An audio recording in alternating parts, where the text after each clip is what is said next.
우리 히브리서 말씀을 계속 살펴보고 있습니다.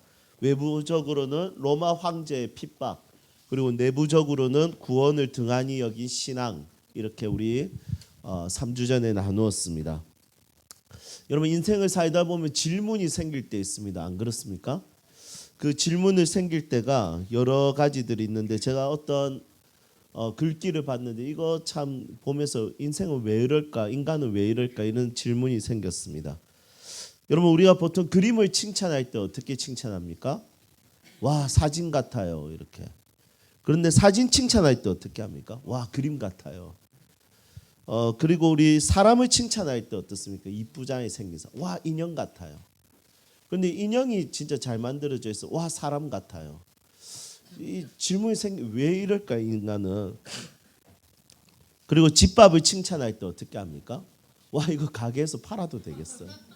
그런데 가게에서 먹을 때 칭찬할 때 와, 이거 집밥 같아요. 이렇게 하는 사람의 모습들을 보게 됩니다. 우리의 인생은 사실은 질문이 없다면 인생에 대한 철학과 가치와 의미를 고민하지 않을 것 같습니다. 지금 그리스도인들이 그냥 천국만 갈 수 있다면 너무 좋다, 이것을 뛰어넘어서 나 예수를 믿는데 내 인생은 왜 이럴까라는 질문들이 막 생겨납니다. 그 질문들을 하는 자들에게 주시는 말씀이 바로 이 히브리서죠. 왜냐하면 그 당시에 네로 황제의 핍박으로 인해서 그들은 굉장히 큰 어려움을 당하고 있었기 때문입니다. 그 질문을 가진 그 그리스도인을 향해서 하나님은 이 히브리서 말씀을 통해서 대답을 주시는 것을 보게 됩니다. 그렇다면 오늘 본문 말씀 속에 있는 말씀으로 추론했을 때 이 그리스도인들은 어떤 질문을 가지고 있었을까라는 생각을 해보게 됩니다. 우선 이런 질문을 가지고 있었습니다. 예수님이 너무 하찮게 여기지는 거예요. 너무 낮아 보이는 거예요. 예수님이 하나님의 아들이시지만 예수님께서 이 땅에 오셨을 때 메시아 치고는 너무 아무것도 아닌 마구간에서 태어나고, 그리고 인간의 모습으로 오기도 했고, 그리고 진짜 영아 학살이 있는 시기라서 막 도망을 가야 되고, 또 좀 괜찮은 직업을 가지고 있었던 사람의 아들이면 괜찮은데 그 당시에 굉장히 천한 대우를 받았던 목수의 아들로, 굉장히 가난한 집의 아들로 이렇게 자라온 이 사람을 봤을 때 너무 약해 보이는 거예요. 그것뿐만이 아니라 십자가에 못 박혀 죽기도 했죠. 과연 이 예수가 우리의 메시아가 맞는가 했을 때 너무 약해 빠졌고, 너무 초라해 보이고, 너무 보잘것없어 보이는 거예요. 물론 예수님께서 공생의 사역 기간 동안 3년 동안 여러 가지 기적을 나타내기도 했습니다. 그런데 여러 가지 기적을 나타내기도 했지만 문제는 뭐냐면 약한 사람을 고쳐주기는 했지만 나쁜 사람을 혼내진 않았습니다. 그냥 제일 많이 혼낸 게 딱 이 정도. 야, 이 독사의 새끼들아, 이 정도. 뭐 조금 더 혼낸 거 있네요. 성전 안에서 이렇게 탑자를 뒤집은 거. 여러분, 이 정도는 저희 아버지가 매일 하신 거라서 뭐 이 정도 가지고 뭐 황제가 뭐 이렇게 겁을 먹겠습니까? 사실 겁먹을 일은 아니죠. 뭐 탁자 이렇게 뒤집으면 바로 세우면 되는 거니까. 그런데 예수님께서 그 당시에 어떤 황제를 이렇게 없애버린다든지, 아니면 로마 군사들을 한 번에 처단을 한다든지, 이런 어떤 강인한 모습이 아니라 예수님은 너무 나약한 빠진, 그냥 가난하고 연약한 자들하고 같이 있으면서 도와주고 낫게 해주고, 이런 능력이 있을지 모르겠지만 로마로부터 구해줄 만한 메시아적 상은 아니었던 거예요. 이렇게 나약한 빠진 예수를 우리가 계속 믿는 것이 의미가 있을까? 여기에 대한 질문이 이 당시에 AD 64년경 네로 황제 시대 때 그리스도인들이 가지게 된 질문인 거예요. 아니, 네로 황제가 저렇게 나쁜데 대체 예수님은 뭐 하는 거지? 예수님은 살아 계실 때도, 이 땅에 계실 때도 예수님께서는 굉장히 그런 대단한 권력 앞에서는 힘없이 그 십자가에 못 박혀 죽으셨는데, 지금도 저런 권력과 저런 왕들, 황제의 억압과 폭력 앞에서 예수는 아무런 일도 하지 않는 것이 아닐까? 라는 질문이 생긴다는 것입니다. 그래서 그리스도인들이 가지게 된 제일 중요한 질문, 예수는 왜 하필이면 사람의 모습으로 왔을까? 이게 제일 큰 질문이었어요. 차라리 헐크로 오든지 아니면 진짜 다른 생명체로 와서 인간을 완전히 다 쓸어버리시든지, 그러니까 눈만 마주쳐도 내로 이 황제들이 막 벌벌 떨게 만들든지 이렇게 해야 될 건데, 예수님이 계셨던 그 당시에도 황제를 어떻게 할 수가 없었고, 지금 우리도 그리스도인들이 정말 개죽음처럼 정말 우리가 불을 지르지도 않았는데 오해를 받으면서 우리가 이렇게 죽어나가는 이런 상황에서도 예수님은 대체 무엇을 하셨냐? 진짜 사람으로 오신 그 예수를 믿을 만하냐? 사람으로 왔는데 같은 사람인데 왜 믿어야 되냐? 이런 질문을 하고 있는 것입니다. 이 질문에 대해서 이 히브리서 기자가 변증적으로 설명을 하는데, 그 본문이 바로 오늘 본문입니다. 오늘 본문은 굉장히 긴 본문이지만 한마디로 말하면 그거예요. 왜 천사보다 못하게 사람의 모습으로 이 땅에 오셨는가? 그리고 왜 죽었는가? 믿을 만한가? 이 질문에 또 두 가지 대답을 이렇게 하게 됩니다. 그 두 가지 대답은, 첫 번째 뭐냐면 그분은 죽기 위해서 사람으로 오셨습니다. 예수님은 하나님이시기 때문에 사람으로 오시지 않으면 죽을 수가 없습니다. 여러분, 예수님은 전능하시고 전지하시기 때문에 죽으려면 사람으로 오셔야 됩니다. 우리의 죄의 삭은 사망이요, 우리가 구원받으려면, 우리의 죄가 사함을 받으려면 내가 죽어야 됩니다. 그러면 이것을 용서하기 위해서는 나를 위해서 대속 제물이 필요한데, 나를 위해서 대신 죽을 사람이 필요한데, 그것은 인간이 할 수가 없는 것이죠. 그것은 하나님이 하셔야 되는데 하나님은 죽을 수가 없습니다. 왜냐하면 그분은 생명이시기 때문이죠. 그래서 인간의 몸을 입으시고 이 땅에 오셔서 우리의 죽음, 그리고 오늘 본문 말씀에 보니까 죽음의 권세를 잡은 마귀, 그들을 멸하시기 위해서 그분은 죽기 위해서 이 땅에 인간의 몸으로 오셨다는 것이죠. 우리 예수님은 계획이 있었습니다. 그냥 약한 자로 태어난 것이 아니라 그렇게 태어나셔야지 죽을 수가 있습니다.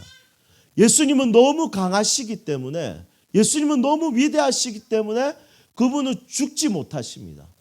그런데 인간의 모습으로 오시면 그분은 죽을 수 있고, 우리를 위해서 대속제물로 그분의 죽음으로 인해서 우리가 용서받을 수 있는 것이죠. 여러분, 방금도 저희가 효율 형제를 위해서 기도했지만, 여러분, 죽음에 대한 공포는 누구나 다 있습니다. 제가 며칠 전에 전화하면서 효율 형제 괜찮아요? 물었습니다. 그랬더니 효율 형제님이 이렇게 이야기합니다. 목사님, 저 많이 좋아졌어요. 괜찮아요. 걱정하지 마세요. 저 이거 드리는 게 저에게 너무 큰 기쁨이에요. 그래서 효율 형제 제가 기도하겠습니다. 여러분, 이 형제가 너무 착해요. 너무 선한 형제예요. 그런데 이 형제가 죽음 앞에서 얼마나 많은 고민을 했겠습니까? 작년 여름에 판정을 받고 이 시간 동안 너무나도 힘든 항암 치료를 하면서 어려운 시간을 보냈죠. 죽음에 대해서 수많은 생각을 하게 되었을 겁니다. 죽음에 대해서 두려워하지 않는 사람은 아마 없을 겁니다.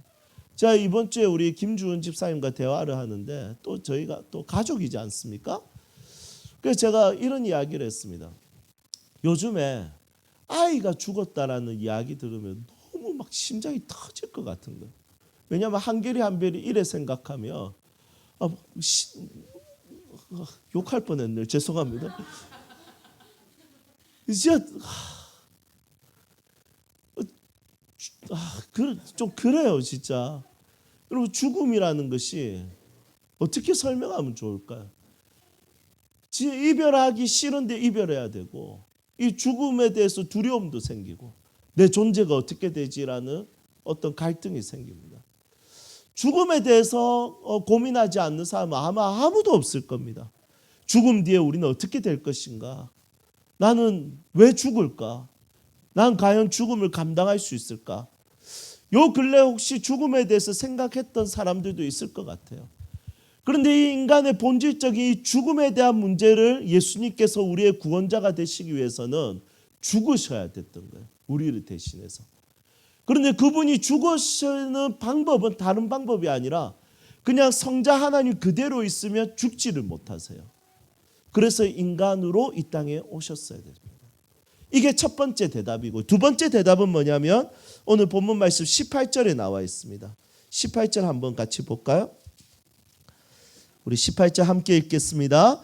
그가 시험을 받아 고난을 당하셨은즉 시험 받는 자들을 능히 도우실 수 있느니라. 아멘. 여러분, 예수님이 두 번째 가지셔야 되는, 인간으로 태어나신, 인간으로 오신 두 번째 이유는 뭐냐면 우리를 도와주기 위해서입니다. 여러분, 이게 무슨 의미인지 한번 보십시오. 예수님께서 우리를 도와주시기 위해서 꼭 가지셔야 되는 게 있는데 그게 뭐냐면 시험과 고난이세요. 그러니까 우리를 도우실 때 전능함만으로 도우시는 것이 아니라는 거죠. 예를 들면 너 힘들어? 나 전능해. 도와줄게. 이것만으로 도와주시는 것이 아니라 예수님은 공감과 전능함으로 도와주시는 거예요. 여러분, 전능함이라는 것은 그냥 정없이도 도와줄 수 있습니다. 아, 불쌍해. 안타깝다. 100원짜리 하나 툭 던져줄 수도 있습니다. 1000원짜리 하나 던져줄 수도 있습니다. 5만원짜리 하나 던져줄 수도 있습니다.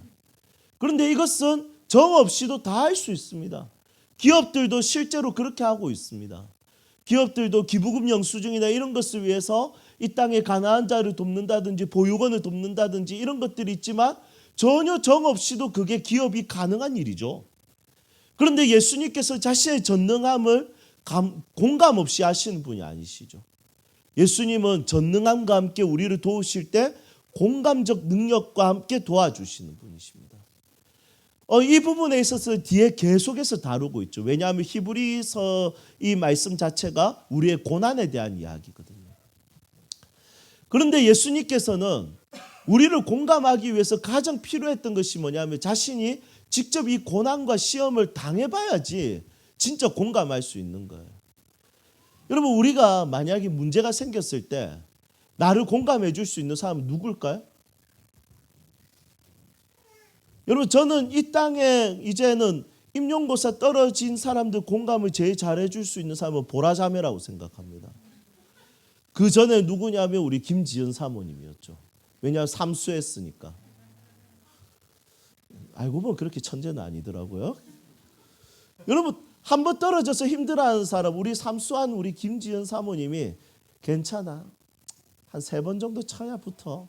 여러분, 그러면 이제 바로 눈물 그냥 바로 닦아버립니다. 여러분, 취업이 잘 안 되는 청년을 누가 위로할 수 있겠습니까? 취업에서 계속 미끄러져 본 집사님들이 해줄 수 있습니다. 나 이력서 100통 넣었어. 안 되더라. 그 정도면 니 아직까지 할만해. 아직 76통 더 넣어봐. 뭐 이런 식으로 할 수 있는 겁니다. 여러분, 공감과 공감은 자기 자신이 그 시험과 고난을 당해봐야 되는 거죠. 그런데 예수님은 전능하세요. 전지하세요. 그분은 시험 당할 게 없어요. 높은 산이 있습니다. 이 산을 사람이 오를 때는 힘들지만 독수리에게는 그게 시험이 되지 않습니다. 마찬가지로 예수님에게는 그 어떤 것도 시험과 고난이 되지 않죠. 그런데 인간의 모습으로 이 땅에 오시면 모든 것이 시험과 고난이 되는 것입니다. 예수님은 우리의 고난과 시험을 전능함만으로 도우는 것이 아니라 공감과 함께 돕기 위해서 자신이 직접 시험을 겪고 자신이 직접 고난을 겪기 위해서 전능자 하나님의 모습으로 있다가 이 공간 안으로, 시간 안으로 들어오셔서 배고픔을 느끼셨고 아픔을 느끼셨고 가난을 느끼셨고 그리고 모든 것을 십자가에서 그 고통과 아픔을 다 체험하셨습니다. 여러분, 예수님은 그냥 우리에게 동냥하듯이 10원짜리 하나 그냥 던져주면서 이거 먹고 떨어져 이렇게 하시는 분이 아니라 우리를 너무 아끼시고 사랑하시고 공감하시고 자신의 전능함을 진짜 꼭 도와주고 싶어 하시는 그런 분이세요. 왜냐하면 직접 그분이 그것을 인간의 몸으로 오셔서 경험하셨거든요. 예수님은 약함으로 이 땅에 오셨기 때문에 우리 직접 죽으심으로 우리의 죽음을 해결하셨고 약한 인간으로 오셨기 때문에 예수님께서는 우리를 공감하면서 예수님께서 우리를 도와주시는 분이십니다. 여러분, 이런 완벽한 시나리오가 어디에 있겠습니까? 지금 저만 흥분했나요? 여러분, 너무 완벽한 시나리오지 않습니까? 어떻게 보면 사람들이 나약하 빠진 저게 무슨 메시아라고, 자는 메시아가 아니야. 저주받아서 십자가에 못 박혀서 처참하게 죽은 자지. 인간으로 태어나 마구간 영아 학살에서 아무것도 못하고 도망자였던 그가 우리를 어떻게 구원한단 말이에요. 인간으로 태어난 그는 가치가 없어. 이렇게 생각할 수 있는 우리들에게 예수님은 정확한 답을 보여주십니다. 너의 죽음을 해결하기 위해서 내가 죽기 위해서 사람이 될 수 있어. 사람으로 왔어야 됐어. 내가 너를 그냥 전능함으로 동양하듯이 도와주는 것이 아니라 너의 아픔과 고통을 내가 공감하고 진짜 돕고 싶은 마음을 내가 조금 더 체험하기 위해서 내가 인간으로 왔어. 여러분, 이 완벽한 시나리오 앞에서 우리는 그분을 예배할 수밖에 없는 것 같습니다. 오늘은 찬양팀 헌신 예배입니다. 죄송합니다. 성교부 헌신 예배입니다. 여러분, 성교부 헌신 예배, 여러분, 우리가 그 땅에 가서 진짜 우리는 그 땅의 문화에, 그 땅에 가지고 있는 세계관에, 또 그 땅에서 우리는 약한 자로 우리는 그 땅에 갈 수밖에 없죠. 왜냐하면 뭔가 전해주고 싶은 사람은 아무리 강해도 을의 입장으로 갈 수밖에 없습니다. 꼭 우리가 빚진 것처럼 나눠줍니다. 꼭 우리가 빚진 것처럼 후원합니다. 그 이유가 뭘까요? 예수님이 진짜 우리에게 빚진 자처럼 약한 인간으로 오셨듯이 우리도 그렇게 성육신적 선교를 부름을 받았기 때문이죠. 여러분, 계륵 한번 갈까요? 네. 아까 여러분들 아멘 하셔서 저 약간 이렇게 고민했는데 아까 아멘 하셔서 가야 되겠다는 마음이 생겨서 한번 이야기해 보고 있습니다. 어쨌든 중요한 것은 우리의 고난과 아픔 가운데 또 우리의 죽음의 문제 가운데 사람으로 오셔서 완벽하게 이것을 해결하신 그 예수님을 함께 예배하고 높여드리는 교회가 되기를 소망합니다. 이제 말씀을 정리하겠습니다. 도미티아누스 황제, 그러니까 네로 황제 뒤에 황제죠. 이 도미티아누스 황제는 이렇게 이야기합니다. 문헌에 보면 나는 두 가지를 때려잡을 때 쾌감을 느낀다. 첫 번째는 파리. 여러분, 도미티아누스 파리를 때려잡을 때 진짜 쾌감을 느꼈답니다. 그리고 두 번째는 누구냐면 그리스도인. 그리스도인들을 때려 죽일 때 쾌감을 느꼈답니다. 여러분, 이런 상황 속에 있었던 이 그리스도인들에게 쓴 이 히브리서 편지는 여전히 고난과 아픔과 고통이 많은, 여전히 죽음이 있는 이 세상을 향해서 하나님의 사람들에게 위로가 되고 힘이 된다고 생각합니다. 여러분, 한 주 동안 사람으로 오신 예수 그리스도로 인해서, 이분으로 인해서 여러분들의 삶에 위로와 힘이 되기를 주님의 이름으로 축복합니다.